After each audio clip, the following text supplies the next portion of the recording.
Hello అందరికీ నమస్తే, welcome back to our channel. It's me Divya vlog. మరో కొత్త వీడియోతో మీ ముందుకు రావడం జరిగింది. కార్తీక మాసం వస్తుంది అంటే చాలు ఆ శివయ్య దర్శనం కోసం ఎదురు చూస్తూ ఉంటారు కదా. అందుకే మీకోసం ఒక అద్భుతమైన శివాలయాన్ని చూపిద్దామని వచ్చాను. తప్పకుండా ఈ వీడియో చూసిన ప్రతి ఒక్కరూ ఈ టెంపుల్ ని దర్శించుకోవడానికి ప్రయత్నించండి. ఈ దేవాలయం గురించి ప్రత్యేకంగా చెప్పాలి అంటే ఇక్కడ ఒకే చోట 12 జ్యోతిర్లింగాలతో పాటు అష్టాదశ శక్తి పీఠాలు ఉండడం చాలా ఆశ్చర్యంగా ఉంటుంది. అంతేకాకుండా ఇక్కడ ఎన్నో దేవతా దేవుళ్ళ విగ్రహాలని దర్శించుకోవచ్చు. ఇంకా ఈ ఆలయం గురించి చెప్పాలి అంటే చాలానే ఉన్నాయి. ఈ వీడియో ఎక్కడా కూడా స్కిప్ చేయకుండా పూర్తిగా చూస్తే అర్థమవుతుంది. ఈ ఆలయానికి ఎలా వెళ్ళాలి, ఎక్కడ ఉంటుంది అని ఈ వీడియోలో మీకు పూర్తిగా చెప్తాను. ఈ ఆలయం ఎక్కడో ఉండదు, మన హైదరాబాద్ కి అతి దగ్గర సమీపంలో ఉంటుంది. ఈ వీడియో చూసిన ప్రతి ఒక్కరూ లైక్ చేసి ఓం నమ శివాయ అని కామెంట్ చేయండి. మీకు వీలైతే మీ ఫ్రెండ్స్ కి, మీ ఫ్యామిలీ మెంబర్స్ కి ఈ వీడియో షేర్ చేయండి. మీరు ఇలా షేర్ చేయడం వల్ల చాలా మందికి ఈ ఆలయం గురించి అయితే తెలుస్తుంది.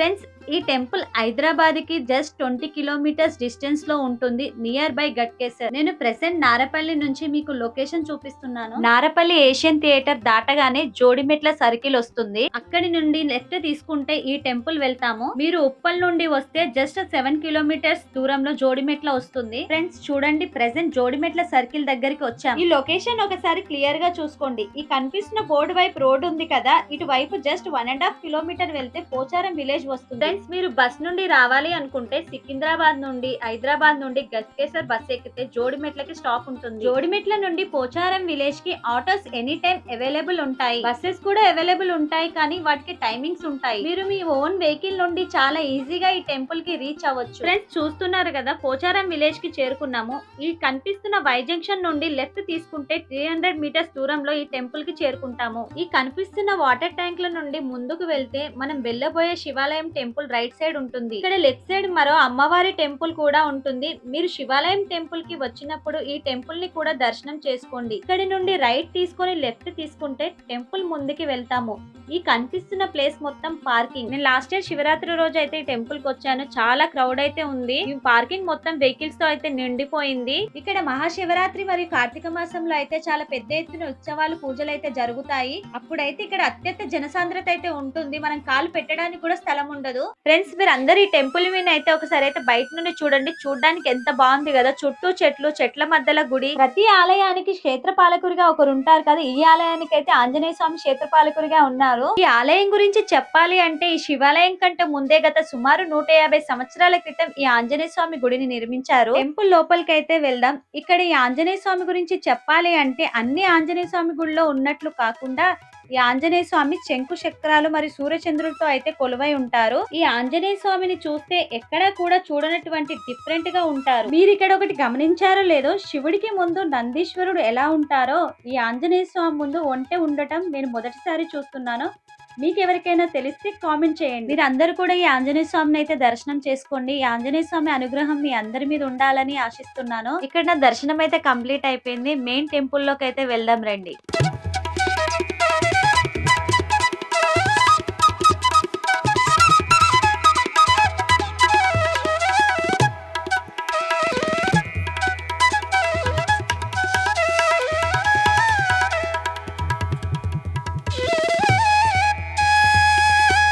ఫ్రెండ్స్ టెంపుల్ లోపల ఎంత అద్భుతంగా ఉంటుందో ఒకసారి చూపిస్తాను, చూడండి.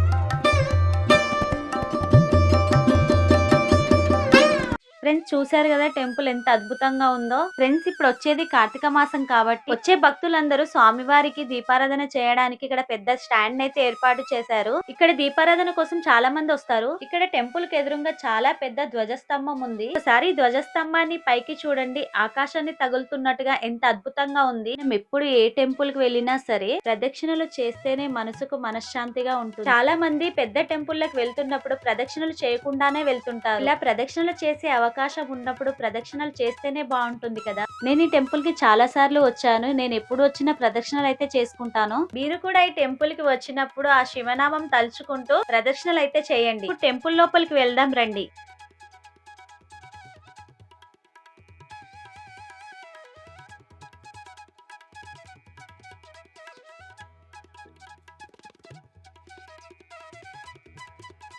మనం ఏ గుడికి వెళ్ళినా మొదటి దర్శనం ఇచ్చేదే ఆ వినాయకుడే. కానీ ఈ గుడిలో వినాయకుడు ప్రత్యేకంగా అయితే కనిపిస్తాడు. మనకు ఇక్కడ ఈ వినాయకుడు 3 కన్నులతో అయితే దర్శనం ఇస్తారు. అలాగే ఈ గణపతిని త్రివేంద్ర లక్ష్మి గణపతి అని అయితే పిలుస్తారు. మెయిన్ గర్భాలయానికి కుడి పక్కన వినాయకుడు, ఎడమ పక్కన సర్వమంగళ దేవి అయితే కొలువై ఉంటారు. ఫైనల్ గా మనం ఎంతగానో ఎదురు చూస్తున్న శివయ్య దర్శనం అయితే చేసుకుందాం రండి.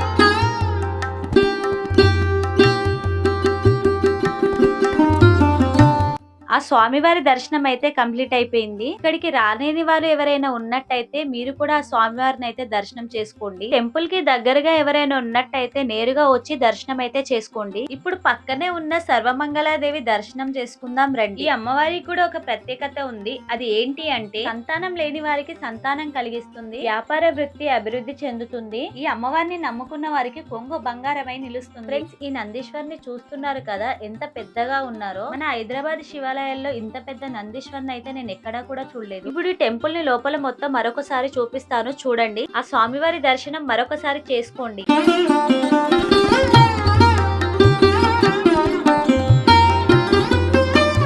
ఫ్రెండ్స్, ఇప్పుడు పక్కనే ఉన్న నాగదేవత టెంపుల్ అయితే దర్శనం చేసుకుందాం రండి. ఇక్కడ నాగదేవత అమ్మవారు చాలా డిఫరెంట్ గా కనిపిస్తారు. నాగదేవత అమ్మవారు ఒక్కొక్క దగ్గర ఒక్కొక్కలా దర్శనం అయితే ఇస్తారు. కానీ ఇక్కడ మాత్రం తలపై 5 పడగలతో దర్శనం ఇస్తుంది.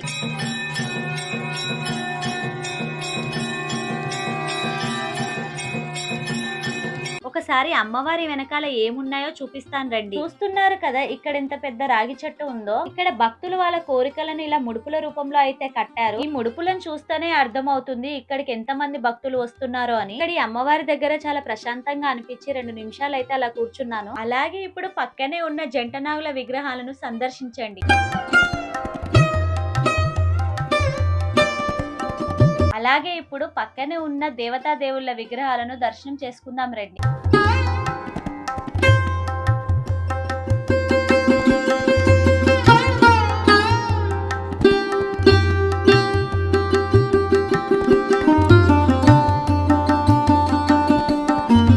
ఫ్రెండ్స్, చూస్తున్నారు కదా ఇక్కడ కూడా మనకు మొదటగా వినాయకుడు అయితే దర్శనం ఇస్తున్నారు. ఈ వినాయకుడిని శ్రీ సిద్ధి బుద్ధి సమేత గణపతి అని అయితే పిలుస్తారు. ఎందుకంటే గణపతికి 2 భార్యలు కాబట్టి తన 2 భార్యలతో అయితే ఇక్కడ కొలువై ఉన్నారు. ఇంకా ఇక్కడ చాలా దేవతా దేవుళ్ళ విగ్రహాలు ఉన్నాయి కదా, చూపిస్తాను రండి. ఫ్రెండ్స్, చూస్తున్నారు కదా ఈ అమ్మవారిని చూడగానే మనకు అర్థమైపోతుంది శ్రీ అన్నపూర్ణాదేవి అమ్మవారు అని. మీరు కూడా అమ్మవారిని అయితే దర్శనం అయితే చేసుకోండి. ఫ్రెండ్స్, చూడండి పక్కనే ఉన్న శ్రీ రామసైత సత్యనారాయణ స్వామిని అయితే దర్శనం చేసుకుందాం. ఫ్రెండ్స్, ఇక్కడ చూడండి ఆ బ్రహ్మదేవుడి చేతుల మీదుగా శివపార్వతుల కళ్యాణం ఎలా జరుగుతుందో ఇక్కడ చూడొచ్చు. ఫ్రెండ్స్, పక్కనే ఉన్న మహాలక్ష్మీదేవి అమ్మవారిని అయితే చూద్దాం రండి. ఇక్కడ చూడండి శ్రీ మహాలక్ష్మీదేవి అమ్మవారి రూపం ఎంత చక్కగా ఉందో. ఫ్రెండ్స్, ఇప్పుడు పక్కనే ఉన్న చదువుల తల్లి సరస్వతి దేవిని దర్శనం అయితే చేసుకుందాం. అలాగే ఇక్కడ పక్కన అయ్యప్ప స్వామి గుడి ఉంది, దర్శనం చేసుకుందాం రండి.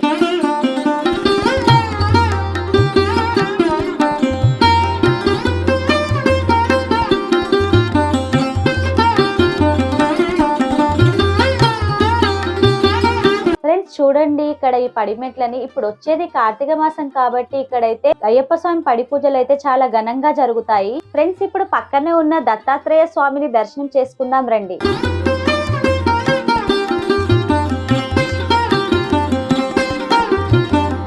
ఈ దత్తాత్రేయ స్వామిని దర్శనం చేసుకున్నట్టయితే అన్ని పాపాలు, ఘోరమైన కష్టాలు తొలగిపోతాయి. ఒక్కసారి ఇక్కడ చూడండి, 12 జ్యోతిర్లింగాలు ఒకేసారి దర్శనం చేసుకోవచ్చు. ఇక్కడ చూడండి, మొదటగా అయితే పశుపతినాథ్, ఈయన వచ్చేసి నేపాల్లోని కఠ్మండ్ లో అయితే ఉంటారు. సేమ్ అక్కడ ఎలా ఉంటారో ఇక్కడ కూడా అదే విధంగా అయితే ఉన్నారు. ఇక్కడ ఉన్న జ్యోతిర్లింగాలు అన్ని స్టేట్లలో ఎలా ఉన్నాయో జ్యోతిర్లింగాలు సేమ్ అదే విధంగా అయితే ఇక్కడ కూడా ఉన్నాయి. ఇక్కడ ఉన్న జ్యోతిర్లింగాలకి ఎటువంటి టోకన్ లేకుండా స్వయంగా మన చేతుల మీదుగానే అభిషేకం చేసుకోవచ్చు. 12 జ్యోతిర్లింగాలలో మొదటగా ఉండేది సోమనాథ్ జ్యోతిర్లింగం. ఈ జ్యోతిర్లింగం వచ్చేసి గుజరాత్ స్టేట్ లోని సూరత్ లో అయితే ఉంటుంది. రెండవ జ్యోతిర్లింగం వచ్చేసి మల్లికార్జున స్వామి. ఈ జ్యోతిర్లింగం వచ్చేసి ఆంధ్రప్రదేశ్ లోని శ్రీశైలంలో ఉంటుంది. మూడవ జ్యోతిర్లింగం మహాకాళేశ్వర్. ఈ జ్యోతిర్లింగం వచ్చేసి మధ్యప్రదేశ్ లోని ఉజ్జయిన్ లో అయితే ఉంటుంది. నాలుగవది ఓంకారేశ్వర్ జ్యోతిర్లింగం. ఈ జ్యోతిర్లింగం వచ్చేసి మధ్యప్రదేశ్ లోని మహేశ్వరంలో ఉంటుంది. ఐదవ జ్యోతిర్లింగం వైద్యనాథర్. ఈ జ్యోతిర్లింగం వచ్చి మహారాష్ట్రలోని పార్లీలో అయితే ఉంటుంది. ఆరవ జ్యోతిర్లింగం భీమాశంకర్. ఈ జ్యోతిర్లింగం మహారాష్ట్రలోని పూణేలో అయితే ఉంటుంది. అచ్చం అక్కడ ఏ విధంగా ఉంటుందో ఇక్కడ అలాగే ఉంటుంది. ఏడవ జ్యోతిర్లింగం రామనాథేశ్వర్. ఈ జ్యోతిర్లింగం తమిళనాడులోని రామేశ్వరంలో ఉంటుంది. అచ్చం అక్కడ ఎలా ఉంటుందో ఇక్కడ కూడా అలానే ఉంటుంది. ఎనిమిదవ జ్యోతిర్లింగం నాగేశ్వర్. ఈ జ్యోతిర్లింగం మహారాష్ట్రలోని చోరేవానిలో అయితే ఉంటుంది. అచ్చం అక్కడ ఎలా ఉంటుందో ఇక్కడ కూడా అదే విధంగా ఉంటుంది. తొమ్మిదవ జ్యోతిర్లింగం విశ్వేశ్వర్ జ్యోతిర్లింగం. ఈ జ్యోతిర్లింగం ఉత్తరప్రదేశ్ లోని కాశీలో ఉంటుంది. జ్యోతిర్లింగం కాశీలో అయితే ఏ విధంగా ఉంటుందో ఇక్కడ కూడా అదే విధంగా ఉంటుంది. 10వ జ్యోతిర్లింగం త్రయంబకేశ్వర్. ఈ జ్యోతిర్లింగం మహారాష్ట్రలోని నాసిక్ లో ఉంటుంది. ఈ జ్యోతిర్లింగం ప్రత్యేకత ఒకే చోట బ్రహ్మ, విష్ణు, మహేశ్వరులు అయితే మనకు దర్శనమిస్తారు. 11వ జ్యోతిర్లింగం కేదార్నాథేశ్వర్ జ్యోతిర్లింగం. ఈ జ్యోతిర్లింగం ఉత్తరాఖండ్ లోని కేదార్నాథ్ లో అయితే ఉంటుంది. మనకి కేదార్నాథ్ లో ఏ విధంగా ఉంటుందో ఇక్కడ కూడా అదే విధంగా ఉంటుంది. చివరి 12వ జ్యోతిర్లింగం గ్రీష్ణేశ్వర్ జ్యోతిర్లింగం. ఈ జ్యోతిర్లింగం మహారాష్ట్రలోని ఎల్లోరాలో అయితే ఉంటుంది. అచ్చం అక్కడ ఎలా ఉంటుందో ఇక్కడ కూడా అలానే ఉంటుంది. ఇక్కడ ఒకే చోట 12 జ్యోతిర్లింగాలను దర్శించుకోవచ్చు. అలాగే స్వయంభుగా మన చేతులతో అభిషేకం చేయొచ్చు.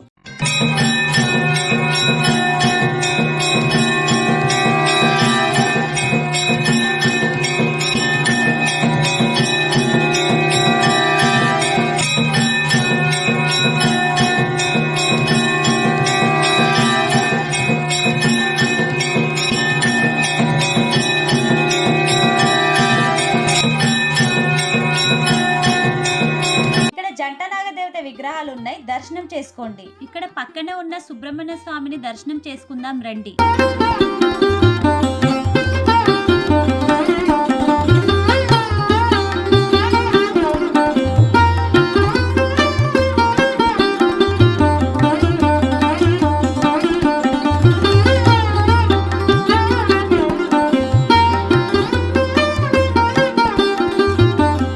చూడండి, 18 శక్తిపీఠ అమ్మవార్లను ఒకేసారి దర్శనం చేసుకోవచ్చు. ఇక్కడ చూడండి, కంచి కామాక్షి అమ్మవారు.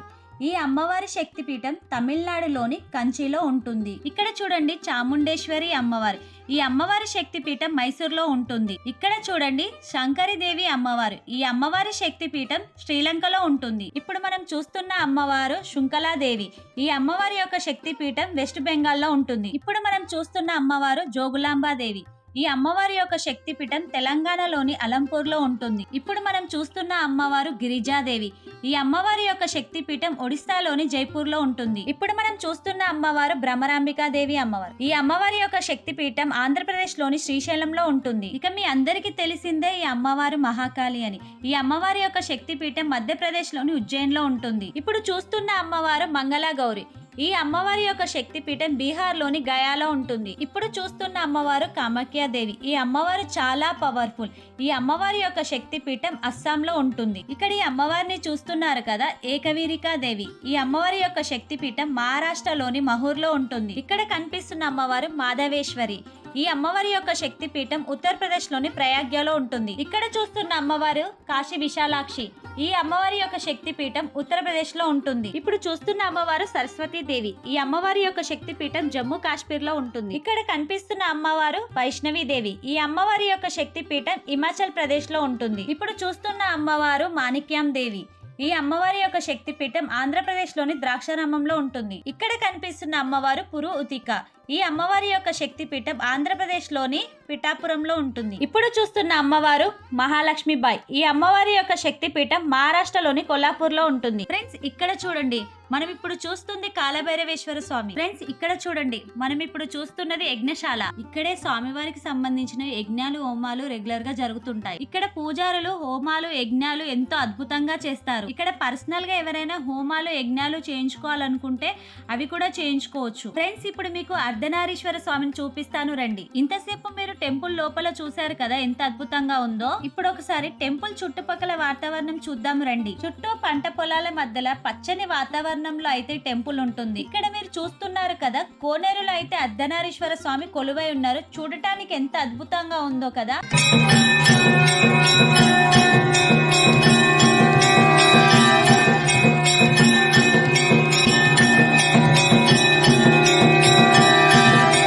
ఇప్పుడు ఇక్కడ పక్కనే గోశాల కూడా ఉంది, వెళ్దాం రండి.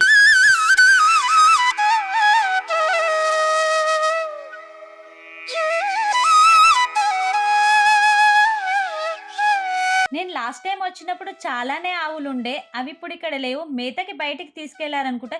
ఇక్కడ చూస్తున్నట్టయితే చిన్న దూడలు ఉన్నాయి. అవి చూడడానికి ఎంత క్యూట్ గా ఉన్నాయి కదా. దీన్ని చూడండి ఎంత క్యూట్ గా ఉంది. పాపం ఎండలో పడుకుంది. ఇక్కడ పక్కనే టెంపుల్ కానుకొని ఒక పెద్ద చెరువు ఉంది. చూడండి, చూస్తున్నారు కదా చెరువు ఎంత పెద్దగా ఉందో.